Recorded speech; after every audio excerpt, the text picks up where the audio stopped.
dolores de cabeza, alergias, malas digestiones, todo depende de la microbiota de nuestro intestino.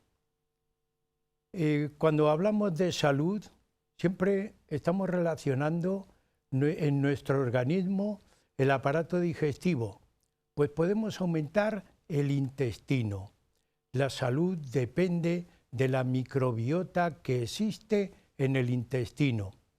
Son descubrimientos muy actuales, muy modernos. Antes se llamaba la flora intestinal, pues esos descubrimientos nos hacen conocer, nos llevan a conocer todo el estado en el que se encuentra el organismo, fundamentalmente los microorganismos que aparecen en nuestro intestino. Por ese motivo, nosotros hoy en el programa hemos visto la necesidad de comentar y de explicar todo este proceso. Hay muchas veces que decimos, he tenido una mala digestión, hasta me duele la cabeza, hasta ¿cómo está mi piel? Pues amigos, unos microorganismos que existen en nuestro cuerpo son los protagonistas de este bienestar de salud. Huella de nuestro tiempo les presenta hoy la microbiota intestinal.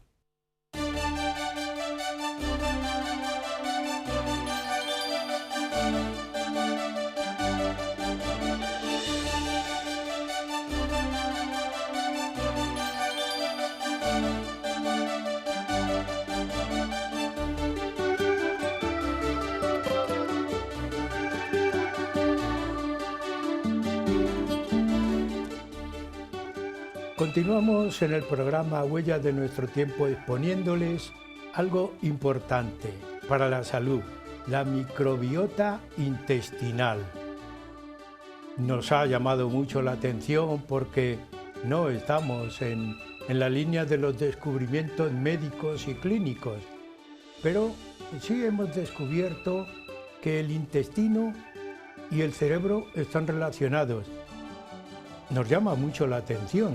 Parece como que nada tiene que ver lo psíquico con lo físico.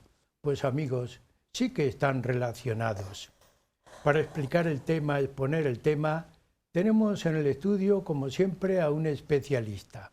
En este caso es una especialista, doña Marisol, María Soledad, Marisol para nosotros, Gómez Rodríguez.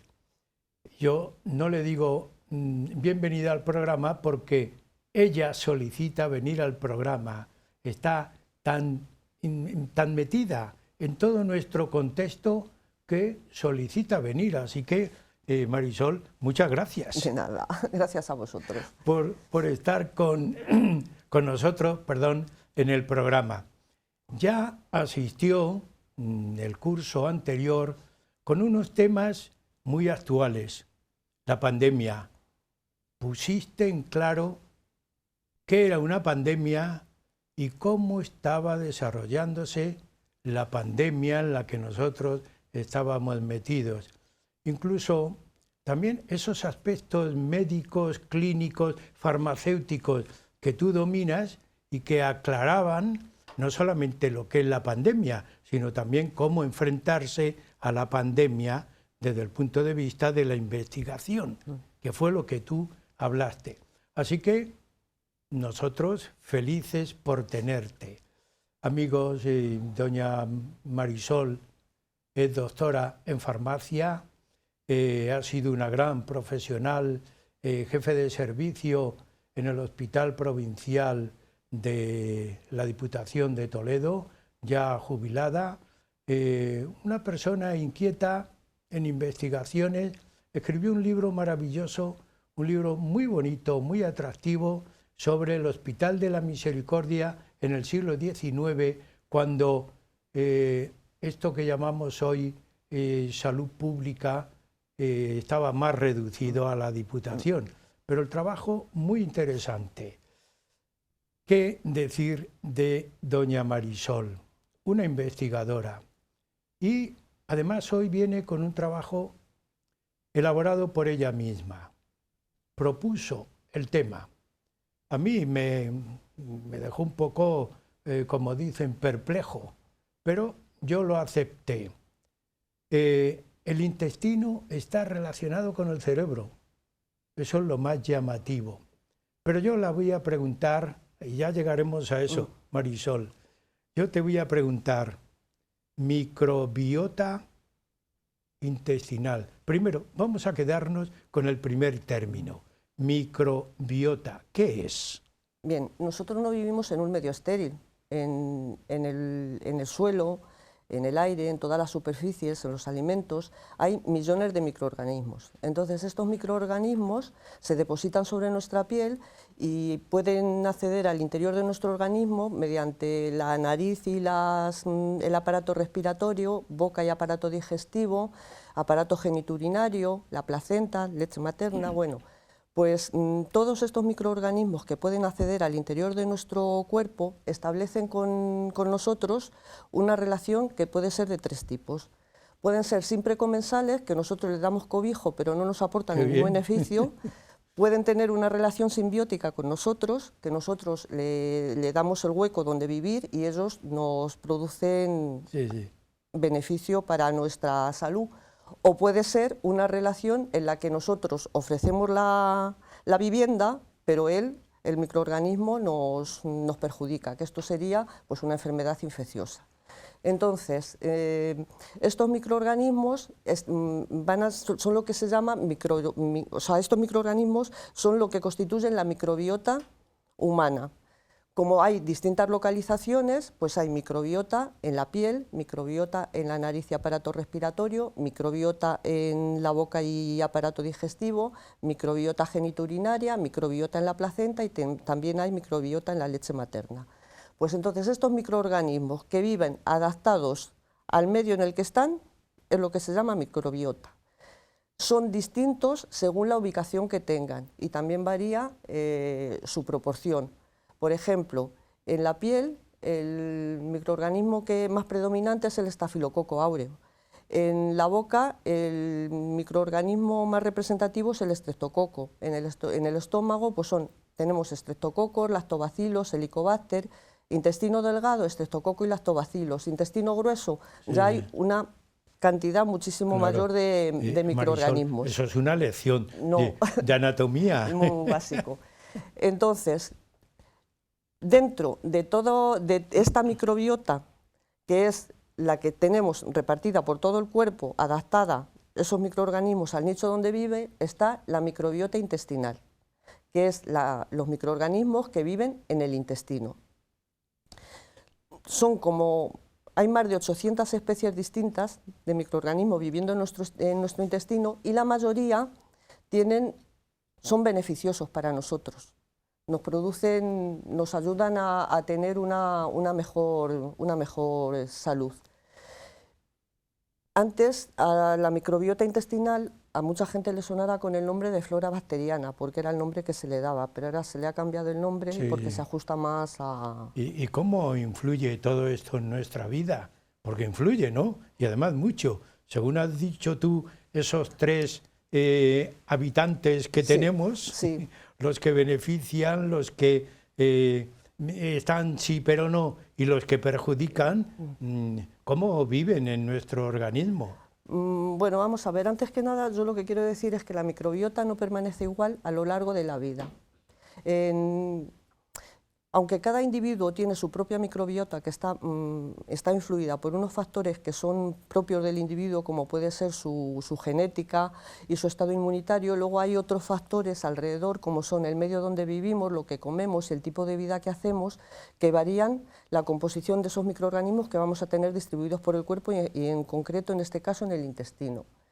Y fundamentalmente dentro del intestino, en el colon. Entonces, aunque los microorganismos pueden variar en su composición, sí que se ha visto que hay tres patrones de desarrollo de la microbiota, de fases en el desarrollo de la microbiota. Está una primera fase, que sería una fase de microbiota inestable, que abarcaría desde el recién nacido hasta la edad adulta, la microbiota de la edad adulta, y el otro periodo que sería... Es decir, Marisol, que está relacionado con el desarrollo madurativo de la persona. Sí, en un principio se pensaba que los recién nacidos, o sea, que el feto cuando estaba dentro de la madre no tenía contacto con ningún microorganismo, pero ahora se ha visto que esto no es así, que en el útero hay microorganismos que ya el feto está en contacto con ellos y que además son importantes para que el feto desarrolle su sistema inmunitario, su intestino y su cerebro. Cuando nacemos, dependiendo del tipo de nacimiento que tengamos, vamos a adquirir más microbiota.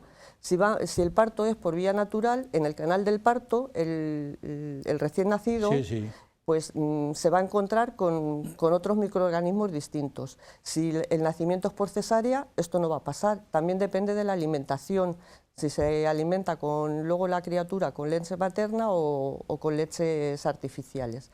Entonces, en general, decir que la microbiota en el recién nacido es muy poco variada y depende fundamentalmente de la microbiota de la madre, del tipo de nacimiento y de la alimentación que se le va a dar.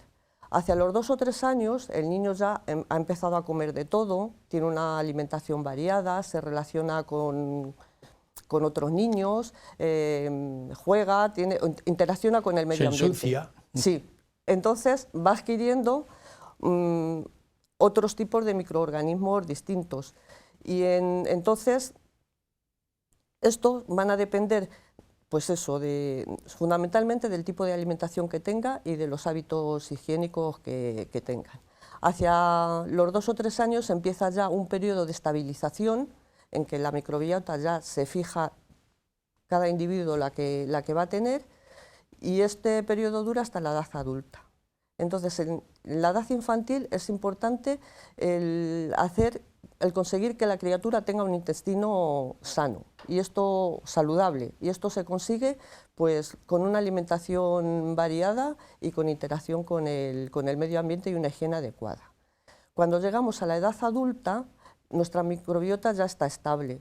Puede alterarse pues por el tipo de vida que hagamos, por el tipo de vida por el tipo de alimentación que tengamos, o porque estemos sometidos a alguna enfermedad o algún fármaco, como pueden ser los antibióticos. Y luego ya en la edad... En la vejez. Pues la senescencia... La ancianidad para algunos. La tercera edad, bueno. En la vejez.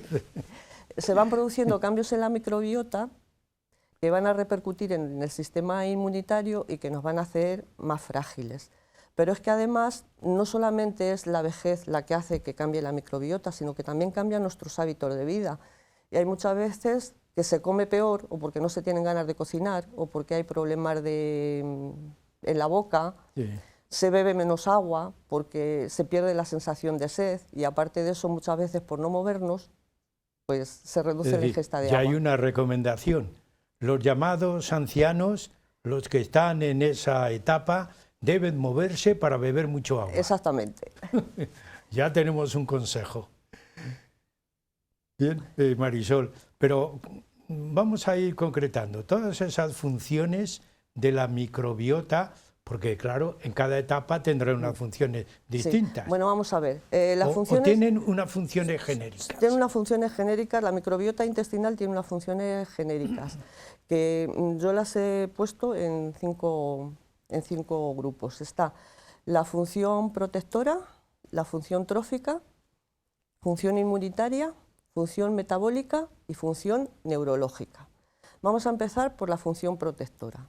El tubo digestivo representa, y sobre todo el intestino, el 80% de la entrada de sustancias extrañas al organismo. El intestino es muy largo, está muy arrollado, la comida entra y sube todo, y pasa todo por todo el aparato digestivo, y en el intestino van a introducirse muchas sustancias al interior del organismo.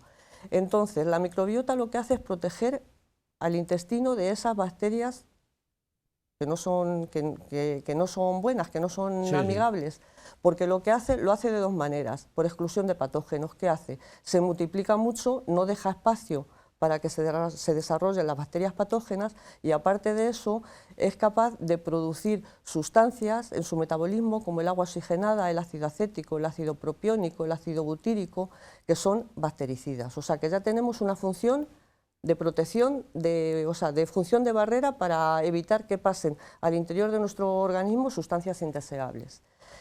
El segundo punto sería la función trófica. La microbiota, los microorganismos estos que tenemos fundamentalmente en el colon, lo que hacen es cuando se desarrollan y viven, lo que hacen es producir una serie de sustancias, como hemos dicho antes, el ácido propiónico, el butírico, el acético, que los utiliza el organismo y sobre todo la mucosa intestinal utiliza el ácido butírico como fuente de energía y para reforzar su estructura. Y además también interviene en la producción de moco intestinal, que es otra manera de proteger la mucosa intestinal. O sea que esa sería la función trófica. Luego está la función inmunológica. Hemos dicho antes que el intestino es el 80% de la puerta del aparato digestivo del intestino, 80% de las puertas de entrada de sustancias extrañas al interior del organismo. Entonces, paralelo a la mucosa, o sea, al epitelio intestinal, hay un tejido linfoide que forma parte del tejido del sistema inmunitario y es muy complejo. Entonces, ese tejido linfoide va a recibir diariamente cientos de informaciones antigénicas, o sea, va a recibir cientos de informaciones de antígenos y entonces tiene que diferenciar los antígenos que son buenos porque no son extraños para el organismo y no nos van a producir ninguna enfermedad, de aquellos que nos pueden provocar enfermedad porque provienen de microorganismos patógenos. Entonces, al intestino le viene bien tener esos microorganismos amigables que lo que hacen es como entrenarle para que sepa diferenciar lo que son estímulos inofensivos para el organismo o estímulos que pueden provocar enfermedad. Bien, y seguimos. ¿Hay alguno más? Bueno, aparte de eso, la microbiota de esta manera participa en el desarrollo de la inmunidad innata, que es la que tenemos desde que nacemos, que nos viene de serie, y la inmunidad adquirida, que es la que nosotros desarrollamos cuando viene un antígeno que nos resulta patógeno. ¿Hay alguna función más? Sí. Otra de las funciones es la función metabólica, que quizás es la más importante. En nuestra dieta diaria hay una serie de alimentos que nosotros no podemos digerir, que son fundamentalmente las fibras. No tenemos enzimas que sean capaces de romper esas fibras en moléculas, esas moléculas grandes de fibras en moléculas más pequeñas y que sean asimilables por el organismo. Entonces la microbiota lo que hace es que fermenta todas esas fibras que nosotros no podemos digerir, las rompe en moléculas más pequeñas que son aprovechables por el organismo. Y entonces produce esos ácidos que he citado antes y que sirven de fuente energética para el organismo. Pero es que además la microbiota del intestino interviene en la producción de vitamina K, interviene en la producción de vitamina B12, interviene en la producción de otras vitaminas del grupo B, como la biotina, en la producción de ácido fólico, de ácido pantoténico, y también interviene en la formación de aminoácidos a partir de amoníaco y urea. Los aminoácidos son como ladrillos que utiliza el cuerpo humano para formar las proteínas. Aparte de eso, la microbiota también favorece la reabsorción del agua y del sodio a nivel del intestino grueso, favorece la absorción de hierro, del calcio y del magnesio, y además también lo que hace interviene en la creación en la síntesis y producción de neurotransmisores como son la serotonina, la dopamina, las catecolaminas. Es decir, que lo que yo te comentaba, intestino y cerebro, eso me llamó mucho la atención. Bueno, a mí. Pues ahora vamos con la función neurológica. Que el intestino y el cerebro están comunicados, eso, que tenían alguna relación, se sabe de siempre. Lo único que tienes que hacer es irte al refranero. Le dicen, de la panza sale la danza. Esta situación me revuelve las tripas. O sea, que tiene a mí que haber... me llamó mucho eso la atención. Tiene que haber un tipo de conexión. Sí. Se sabía que tenía que haber un tipo de conexión y eso se sabía desde toda la vida. Pero ahora ya está demostrado que existe ese tipo de conexión entre el intestino y el cerebro hasta el punto de que al intestino se le llama el segundo cerebro. Entonces, se ha visto que ratones que no tienen microbiota porque se les ha tratado para que no tienen tolerancia al estrés, enseguida se alteran. Se alteran enseguida, sí. Incluso tienen unas reacciones frente al estrés, produciendo sustancias inflamatorias que en cualquier ratón normal la toleraría perfectamente. O sea que eso de que existe la relación entre el cerebro y el intestino ya está demostrado científicamente. Sí, está superado y además es importante eso también, ¿no? Quiere decir que todos los organismos, sería una cuestión que a mí me ha surgido, que todas las partes del organismo, en el hombre, estamos hablando del hombre, no en los animales, están interrelacionadas. ¿Podríamos decir eso, sí, Marisol, aunque sea una elucubración nuestra? Sí, bueno, pues entonces en el caso del intestino y el cerebro hay una comunicación que además es bidireccional. El intestino se comunica con el cerebro y el cerebro con el intestino. Y esa comunicación se hace a través del nervio vago, de la sangre y a través y por el sistema inmunitario. Y en esa comunicación tienen un papel muy importante los neurotransmisores esos que hemos nombrado antes, la dopamina, la serotonina, la noradrenalina, la adrenalina, el ácido, el GABA. Somos muy complicados, Marisol. Sí. Esto es, yo dije una clase de anatomía, esto hay que tener un concepto del organismo que supera, ¿verdad? A cualquier persona de la calle, no supera. Pero están apareciendo muchos conceptos que tú nos aclaras, pero para mí va quedando una serie de mensajes. Nuestros microorganismos influyen en nosotros, muchísimo influyen, pero todos los microorganismos están interrelacionados según la actitud que tienen, de beneficio, de perjuicio, y eso también nos da un concepto muy complejo de lo que es la función de la vida orgánica, ¿verdad? Bueno, pues aparece otro término. Yo estoy hoy de término a término nuevo, la disbiosis intestinal. Yo tengo que hacer un esfuerzo, Marisol. Bueno, pues la disbiosis es la alteración de la microbiota intestinal y esta alteración puede ser tanto en variedad de microorganismos como en número de microorganismos. Se pueden dar los dos casos, que varíe la composición, que varíe el porcentaje de cada microorganismo, que varíen las dos cosas. Entonces, estas disbiosis lo que van a hacer es nos van a producir alteraciones en nuestra salud. Hay dos disbiosis que aunque son de otras zonas distintas, las voy a explicar porque son muy representativos. Por ejemplo, en la vagina existen unos bacilos que son los bacilos de Döderlein, que lo que hacen es mantener el pH de la vagina en torno a 4. Pero también viven otros microorganismos, como son las cándidas, que son unos hongos. Si los bacilos de Döderlein bajan en número, el pH de la vagina sube y de 4, o sea, sube hacia arriba. ¿Y qué es lo que pasa? Que se dan unas condiciones para que la cándida prolifere. Entonces se producen candidiasis vaginales.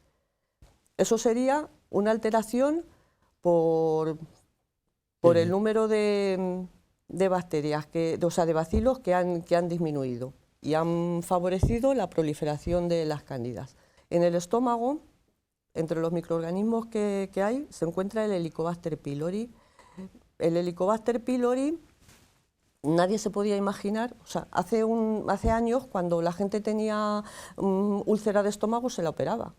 Era la única solución que había. Pues se ha visto que la úlcera de estómago se produce porque proliferan los Helicobacter. Entonces, al desarrollarse o al haber más cantidad de Helicobacter, se producen lesiones en la mucosa gástrica que pueden conducir a una úlcera e incluso pueden conducir a un cáncer de estómago.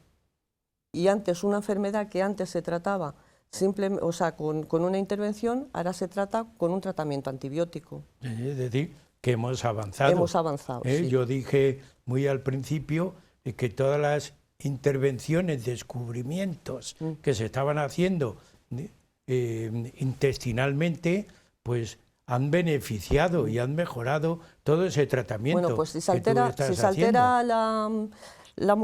se altera la microbiota intestinal, ¿qué es lo que pasa? Que se altera la mucosa intestinal, se altera la permeabilidad. Al alterarse la permeabilidad, microorganismos y sustancias tóxicas pueden diseminarse por la sangre a todo el organismo y producirnos enfermedades. Entonces, las alteraciones de la microbiota intestinal están relacionadas con un montón de enfermedades que muchas veces no nos podíamos imaginar. Por ejemplo, sí que es cierto que se conoce desde hace tiempo que las alteraciones de todas las enfermedades de origen inflamatorio, como la enfermedad de Crohn, está relacionada con alteraciones de la microbiota intestinal. Las diarreas están relacionadas con alteraciones de la mucosa intestinal. Las diarreas pueden ser diarreas muy serias, incluso cursar con vómitos, náusea, fiebre alta y demás.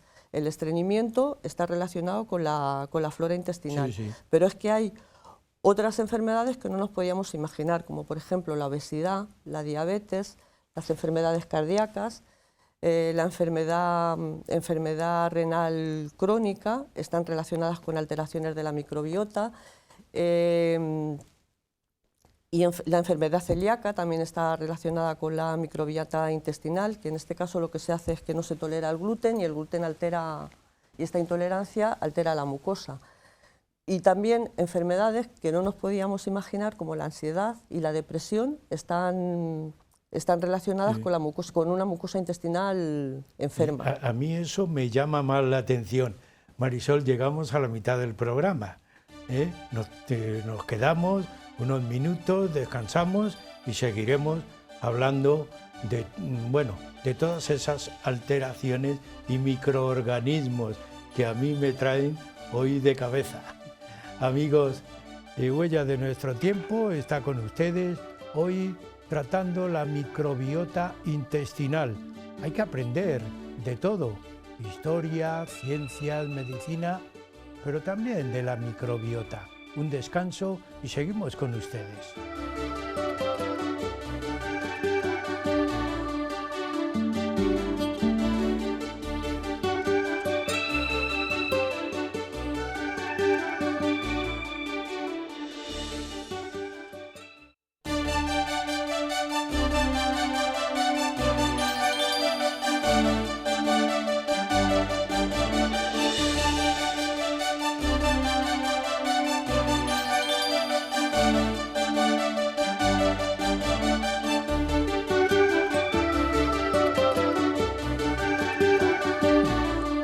Huellas de Nuestro Tiempo sigue con ustedes hoy con un tema muy de salud, y hay que estar muy atentos porque la salud es complicada, según nos está exponiendo doña María Soledad, Marisol, entre los amigos Gómez Rodríguez, doctora en farmacia, y que nos está explicando la complejidad que tiene nuestro organismo.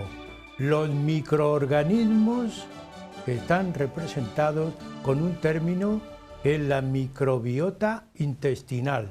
Pues vamos a continuar, Marisol, porque todo esto a mí me está haciendo... Al final voy a estudiar anatomía. Sí. Después de esto, porque me ha llamado mucho la atención cuando tú has explicado cerebro e intestino. Yo que creía que todo lo orgánico y tenía alguna relación con el psiquismo, con lo psíquico, pero no tanta, pero ya veo que sí. Bueno, pues vamos a ver las estrategias que se pueden utilizar para que nos marque un estilo y una forma de vida. Todo este conjunto de intervenciones que has expuesto anteriormente, ¿cómo podemos ir concretando eso un poco en esas estrategias? Podemos mejorar nuestra microbiota con distintas estrategias. son el estilo de vida, los prebióticos, los probióticos y los TMF. Bueno, vamos a ver, estilo de vida. Sí. Tenemos Vamos que llevar... a ir despacito porque yo también tengo que escuchar prebióticos y probióticos, Vale. y me lo tienes Vale. que explicar. Primero, estilo de vida. Hay que llevar una vida sana, una alimentación equilibrada.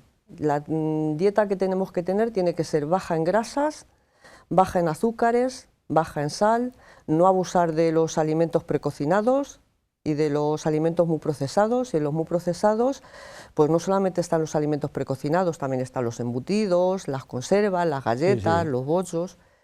Debemos beber suficiente agua, dormir el tiempo suficiente y con sueño de calidad, evitar el estrés crónico, que para mí es lo más difícil, y procurar disfrutar del aire libre lo máximo posible. Qué bien. Eso es, que eso nos viene bien para la microbiota intestinal y en general para toda nuestra salud, ese estilo salud. Pero luego además podemos utilizar prebióticos y probióticos. ¿Qué es un prebiótico? Un prebiótico es un alimento o un suplemento que la microbiota utiliza como sustrato para crecer y desarrollarse. Si hacemos una comparación con un huerto, un prebiótico sería el fertilizante que nosotros ponemos en ese huerto para que luego se desarrolle todo lo que vayamos a sembrar.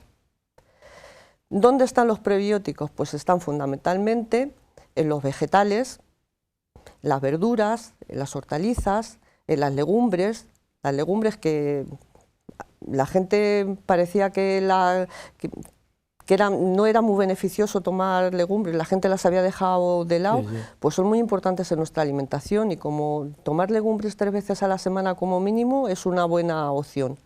También hay prebióticos en los cereales y en los frutos secos. O sea, en todo el reino vegetal Sí, sí, sí. hay Lo prebióticos. entendemos. Y después, ¿qué son los probióticos? Pues los probióticos son sustancias, o sea, son medicamentos, perdón, son alimentos o complementos que tienen microorganismos vivos y que nos sirven para restaurar y para aumentar nuestra microbiota. ¿Dónde se encuentran esos probióticos? Pues en todos los alimentos fermentados. En el yogur hay probióticos, en el kefir hay probióticos, en el suero de la mantequilla hay probióticos, en los encurtidos hay probióticos, en la col fermentada, que habitualmente en España no se come mucho, pero los alemanes les gusta mucho, la chucrut es un probiótico. También hay probiótico en una bebida que se ha puesto ahora de moda, que se llama kombucha, que es un té fermentado, un té azucarado fermentado. También hay probióticos en el miso, que es la soja fermentada. Entonces, los probióticos serían como las semillas, las distintas semillas que ponemos en nuestro huerto y que nos van a producir distintos microorganismos. Yo creo que está clara la diferencia, ¿no? Sí, sí. Y después estarían los simbióticos, que es una asociación de un probiótico con un prebiótico. El simbiótico por excelencia es la leche materna, porque tiene, por una parte, microorganismos y por otra parte tiene azúcares complejos que le sirven a esos microorganismos de sustrato para desarrollarse. Y luego hay otra cosa que nos puede llamar la atención y relativamente novedosa, que son los trasplantes de materia fecal. Los trasplantes de materia fecal, los TMF, se aprobaron en América, en Estados Unidos, en el año 2013, para tratar las diarreas por Clostridium difficile, que ya no tienen tratamiento. Cuando ya no responden a nada, se utiliza el trasplante de materia fecal. ¿Y qué es lo que se hace? Pues se pasan microorganismos vivos a través de materia fecal de un donante sano a un paciente enfermo. Sí, se entiende. Entonces, ¿esto cómo se hace? Pues las heces del donante, que se someten a un proceso de purificación y ultrafiltración para quitar impurezas y para concentrar microorganismos, se traspasan al donante, al receptor, y se puede hacer o bien por sonda, o se hacen por colonoscopia, y últimamente se están haciendo ya, existe la posibilidad de hacerlo en cápsulas, que es mucho más fácil y menos incómodo para el paciente. Incluso en los hospitales ya hay muchos en los que hay bancos de heces. Por ejemplo, el Gregorio Marañón fue el primer hospital español que tuvo un banco de heces. Bien, eso es una novedad, ¿no? Sí. Parece como que lo que desechamos no sirve para nada, pero todo es pues parece utilizable. ser que los chinos ya lo utilizaban en el siglo IV, hacían una cosa parecida. Y a los ganaderos, sobre todo los ganaderos de ganado ovino y bovino, y los veterinarios, hacen una cosa muy parecida que se llama la transfaunación, que es trasladar el líquido de un rumiante a otro para mejorar.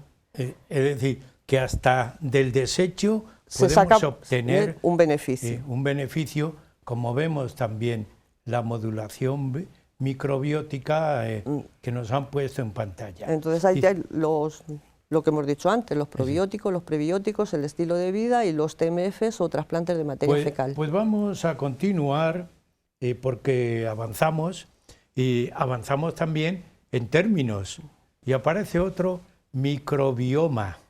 El microbioma es un concepto un poquito más amplio. Entonces, si consideramos la microbiota, que son todos los microorganismos que pueden ser bacterias, virus, hongos, arqueas, la dotación genética de esos microorganismos, más los productos que producen en su vida, en su metabolismo, más las características del medio donde viven, entonces a todo eso les llamamos microbioma. Entonces el microbioma ahora es un objetivo de estudio que parece que va a tener un desarrollo, o sea, que puede tener un papel importante en lo que hoy se llama medicina de precisión.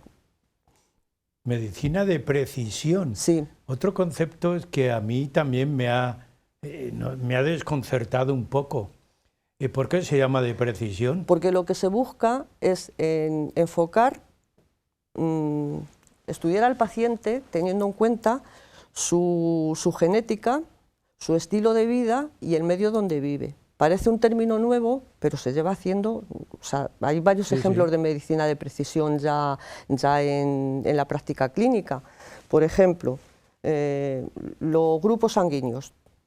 Nosotros sabemos que hay 4, o sea, que según los antígenos que expresen nuestros glóbulos rojos, pues hay grupo sanguíneo A, B, AB y 0, que a su vez pueden ser positivos y negativos. Cuando te hacen una transfusión, no te meten la sangre al azar, te buscan una sangre que es compatible con tu grupo sanguíneo. Si yo soy de un grupo A positivo, solamente voy a poder recibir sangre del A positivo o negativo y del 0 positivo o negativo. Entonces, eso sería un ejemplo de medicina de precisión. Otro ejemplo de medicina de precisión son los trasplantes. Cuando se hace un trasplante de órgano, no se hace un trasplante al azar y le pongo aquí el primer riñón que encuentro, sino que los donante y receptor tienen que tener el mismo grupo sanguíneo y además hay que... O sea, tienen que ser de grupos sanguíneos compatibles y además los tejidos tienen que ser... el órgano tiene que ser compatible con el receptor para que no se produzca un rechazo inmediato del trasplante. Ese es otro ejemplo de medicina de precisión.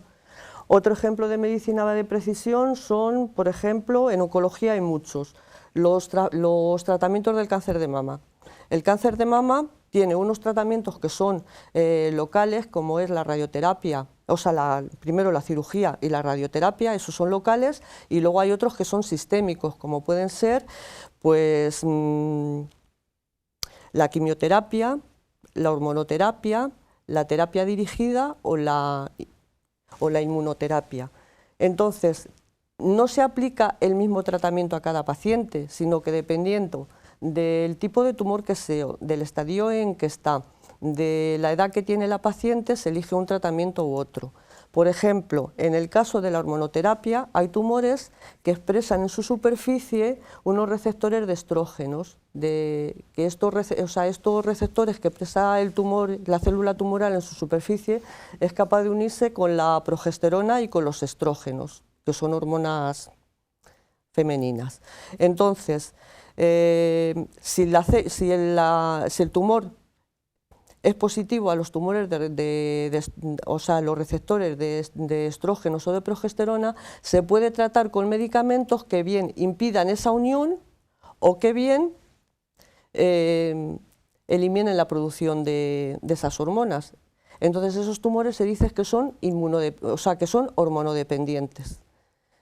Hay otros tumores que expresan una proteína, que se llama la EHR, que puede ser la HER positiva o negativa. La proteína HER positiva quiere decir que el tumor tiene una copia extra del gen que codifica la producción de esta proteína y hay una cantidad muy alta de proteína HER en este tipo de tumor.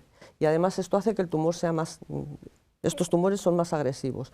Pues hay un medicamento que tiene como diana objetiva la proteína HER, que son un anticuerpo monoclonal, el trastuzumab. Entonces este tipo de tumores se puede tratar con este medicamento. Luego ya vemos que dependiendo del tipo de tumor y de la fase en la que se encuentre, se va a elegir una terapia u otra distinta. Sí.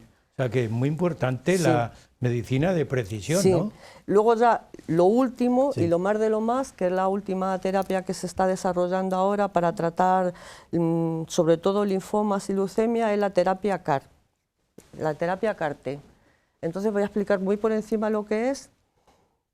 Por una parte, nosotros tenemos unas células, los linfocitos, que son células de defensa nuestras. Y dentro de los linfocitos tenemos un tipo de linfocitos que son los linfocitos T. Y por otra parte, el tumor expresa en su superficie un antígeno que expresa un antígeno. Entonces, el fundamento de la terapia TCAR es manipular genéticamente al linfocito T para que sea capaz de producir anticuerpos contra ese antígeno que tiene el tumor. Entonces, ¿cómo se hace esto? Pues lo que se hace es extraer la sangre del paciente. Entonces, la sangre del paciente se pasa por una máquina que separa los linfocitos T y luego el resto de la sangre se le vuelve a infundir al paciente. Una vez que se tienen los linfocitos T, se mandan a laboratorios farmacéuticos especializados que lo que hacen es, por ingeniería genética, le meten información al linfocito T para que sea capaz de codificar la proteína que es capaz de unirse al antígeno de la célula cancerosa. Se multiplican en el laboratorio estos linfocitos y después se envían al centro donde está el paciente y se le infunden. Entonces se une estos linfocitos T que ya tienen el receptor para unirse al antígeno que tiene la célula cancerosa y lo que hace es matar a esa célula. Marisol, como tenemos tiempo, si no te importa, vamos a relacionar con la medicina de precisión la microbiota. Vale, sí. Porque también es interesante, ¿no? Tú has dicho cómo la medicina está interviniendo en otros aspectos, diríamos, en otros órganos. Sí. Pero es necesario, y además yo creo que complementa tu exposición, si dices, pues vamos a ver cómo se relaciona la microbiota, que es lo que estás relatando, con la medicina de precisión. Con la medicina de precisión. Pues vamos a ver. Es que es muy complicado, vuestros conocimientos y la mente tienen que estar muy relacionados. Vamos a ver. En la actualidad hay un estudio sobre el microbioma para ver de qué manera se puede utilizar, ya que el microbioma es personal, o sea, cada uno vamos a tener el nuestro propio, aunque haya unas características generales, luego vamos a tener nuestras propias características que dependen de lo que comamos, de cómo vivamos, de nuestra genética, de muchísimas cosas. Pues entonces ha pensado que el microbioma es una buena herramienta para utilizarla en la medicina de precisión. ¿Y cómo se podría utilizar en esta medicina de precisión? Pues buscando biomarcadores de riesgo O sea, biomarcadores que nos ayudaran a predecir el diagnóstico, el riesgo, el diagnóstico y el pronóstico de una enfermedad, con lo cual podían permitirnos hacer intervenciones tempranas antes de que la enfermedad se desarrolle o incluso prevenir una enfermedad. Otro tipo de otros biomarcadores podían servir para dentro de una enfermedad estratificar el riesgo. Por ejemplo, si tenemos una misma patología, habrá pacientes que evolucionen favorablemente y se curen, y otros pacientes que desgraciadamente su enfermedad progresará. Pues el estudio del microbioma también nos puede servir para identificar para estratificar este tipo de pacientes. Hay otra aplicación que sería la posibilidad de hacer probióticos y prebióticos y dietas personalizadas. Si nosotros tenemos un desequilibrio en un determinado microorganismo, pues buscar un prebiótico que fuera el que nos fuera mejor para ese tipo de desequilibrio que tenemos. Por ejemplo, otra de las cosas que se pueden hacer también son autotrasplantes de materia fecal. Cuando a una persona la radian, le matan todo, las células buenas y las células malas, los microorganismos patógenos y los que no son patógenos. Entonces, está la posibilidad de hacer autotrasplantes de materia fecal a personas que van a sufrir luego radiación en la zona del intestino. Incluso ahora ya se está trabajando con consorcios de bacterias cultivadas en laboratorios de manera más controlada para hacer este tipo de trasplantes. También existe la posibilidad de que aparezcan nuevos medicamentos. Porque, vamos a ver, igual que se pueden manipular genéticamente los probióticos y buscar algún probiótico que nos interese para un tipo de enfermedad determinada, que resultará más eficaz o mejor. Y luego también se ha visto que se ha encontrado en la microbiota intestinal y en la microbiota pulmonar un tipo de bacterias depredadoras que son capaces de atacar otras bacterias. Entonces esto todavía está un poco en estudio y hay que desarrollarlo a ver si el descubrimiento de estas bacterias depredadoras puede tener un desarrollo, o sea, una aplicación en la clínica. Lo que pasa es que hay unos problemas, o sea, hay problemas para llegar a manejar el microbioma, a sacarle toda la información y todo el juego que pueda tener. Entonces, el principal problema es que de momento no se dispone de test de análisis del microbioma que sean rápidos, que sean económicos y que sean fiables. Entonces, no puedes utilizar unos test que sean muy caros o que lleven muchísimo tiempo el hacerlo.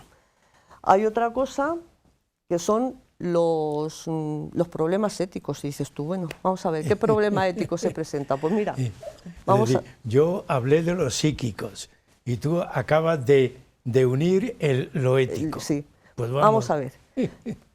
Tú dices, se estudia el microbioma y se saben todas las bacterias que tienes y las enfermedades que puedes tener y demás. Entonces, ¿esta información de quién es? Lógicamente, la información es del paciente, pero ¿quién va a tener acceso a esa información? ¿Va a tener acceso las aseguradoras? ¿Van a tener acceso los departamentos de recursos humanos de selección de personal? Eso es una cosa que hay que delimitar, porque si tú de esos análisis que se pudieran hacer de tu microbiota intestinal se pudiera deducir que vas a ser susceptible de padecer una enfermedad grave o que produzca mucho absentismo laboral, eso provocaría, por una parte, que hubiera aseguradoras que no te quisieran asegurar porque los gastos superarían los ingresos, o personas que te rechazaran de entrada por la posibilidad de tener un absentismo laboral importante. O sea, que ese sería otro problema que hay que solucionar. Y luego hay que encontrar biomarcadores. Estos biomarcadores, biomarcadores de riesgo de padecer una enfermedad, estos biomarcadores pueden ser de dos tipos, pueden ser de funcionalidad o pueden ser de composición. Y voy a poner unos ejemplitos y ya acabamos. No, sí, estamos al final del programa, pero te he dicho, tenemos tiempo. No sé, ¿hasta cuándo? Para que lo expliques bien. No sé hasta cuándo hay tiempo. Sí, hay tiempo, nos quedan todavía 4 minutos o bueno, 5 pues mira, minutos. Marcadores, voy a poner unos ejemplos de marcadores de composición. Por ejemplo, un marcador de composición sería el Streptococcus dentisani, que vive en la boca. ¿Qué es lo que pasa? Que se ha visto que hay más cantidad de Streptococcus dentisani en las bocas de las personas que no tienen caries. Entonces, esta presencia de Streptococcus dentisani en la boca sería un indicador de buena salud dental. Pero también buena salud intestinal sería la pregunta. Yo te estoy hablando en general que el microbioma tenemos que buscar indicadores. Sí. Que esos indicadores, la presencia o la ausencia de un microorganismo, sí, o la presencia de un metabolito que produce un microorganismo, en la parte que sea de donde nuestro esté cuerpo, localizado. Sí, nos va a servir para ver la posibilidad de detectar precozmente una enfermedad o de tratar una enfermedad. Ahora vamos a poner un ejemplo de un microorganismo que sí que está, porque el que he dicho antes está en la boca, Streptococcus dentisani. Ahora vamos a buscar otro, el Fusobacterium nucleatum. Entonces, ese es un microorganismo que vive en el intestino, en el intestino grueso. Entonces, sería un indicador de composición, porque lo que estábamos buscando es la presencia o la ausencia del Fusobacterium nucleatum. ¿Con qué está relacionado? Con el cáncer colorectal. Entonces, en los tejidos y en las heces de los enfermos con cáncer colorectal, hay más cantidad de Fusobacterium nucleatum que las personas sanas. Entonces ese sería un buen indicador, un buen biomarcador para detectar un posible cáncer colorectal antes de que aparezcan los síntomas de la enfermedad, que ahora se hace, pues el cribado del cáncer de colon se hace ahora primero con una determinación de sangre oculta en heces y la persona que da positiva en sangre oculta en heces, luego se le hace una colonoscopia y se ve cómo está el intestino. Pues esto sería, cuando se consiga generalizar y disponer de medios, pues sería una manera más sencilla de hacer una prevención del cáncer del colon. Otro, pues sería, el nombre es pistonudo, Faecalibacterium prausnitzii. Y Marisol, es que eso ya me supera a mí. Pues es un microorganismo que vive en los enfermos que tienen enfermedad de Crohn, disminuye el número, se ha visto que la mucosa y en heces disminuye el número del Faecalibacterium prausnitzii. Entonces, sería un indicador de composición, porque es presencia o ausencia o porcentaje de ese microorganismo, y podría ser un indicador de cómo va la enfermedad, porque si en la fase activa de la enfermedad disminuye el número de Faecalibacterium, cuando suba nos estará indicando que la enfermedad está remitiendo, ¿vale? O sea, esos tres serían indicadores de composición. Y ahora vamos a ver alguno que sea más facilito de funcionalidad. Entonces, por ejemplo, el succinato. El succinato es un producto que se produce, o sea, que se origina en el metabolismo de las bacterias intestinales, sobre todo en los pacientes obesos. El nivel de succinato circulante es mucho más alto. Entonces, el nivel de succinato puede indicar cómo lleva esa persona el control de azúcar en su sangre, cómo es el control de lípidos y de azúcares en los pacientes obesos. Otro indicador de funcionalidad, pues puede ser el óxido nítrico. El óxido nítrico, hay bacterias en la boca que producen óxido nítrico, y el óxido nítrico es vasodilatador. Entonces, si se pudiera determinar ese indicador, si se pudiera medir ese indicador, podríamos predecir la posibilidad de que se sufra hipertensión, o sea, del riesgo de sufrir hipertensión o no sufrirla. O sea, todos esos son unos ejemplos de lo que se puede conseguir con el microbioma. Es decir, que la microbiota está en todo, localizado en todo el organismo, ¿no? Sí. Y en todo el organismo también influye mucho la parte intestinal, sí, que es la que nos has explicado. Ya como final, no sé, al algún mensajito, alguna cosa Bueno, pues vamos a ver. que nos pueda servir un Que poco. de momento en la práctica clínica y en las guías de práctica clínica todavía no está incluido todos estos conceptos, porque todavía no hay la manera de hacer unos análisis fáciles, precisos, concisos y rápidos. Pero lo que sí está en nuestra mano es tener una microbiota sana. Eso sí está en nuestra mano. Y entonces, ¿eso cómo lo podemos hacer? Pues con una alimentación variada, que sea rica en verduras, hortalizas, legumbres, frutos secos, cereales, que sea pobre en grasa, disminuir el consumo de azúcares, disminuir el consumo de edulcorantes, evitar las comidas basura,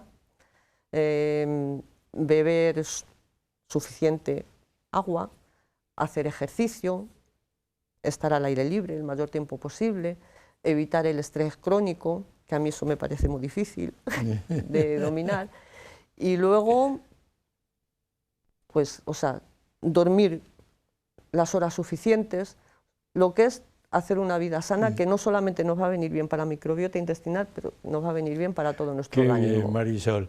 Bueno, es un final maravilloso, es decir, una vida sana al aire libre, con ejercicio y con una buena dieta. Y bueno, y confiar también que los microorganismos estén sujetos en cada sitio y no se muevan mucho.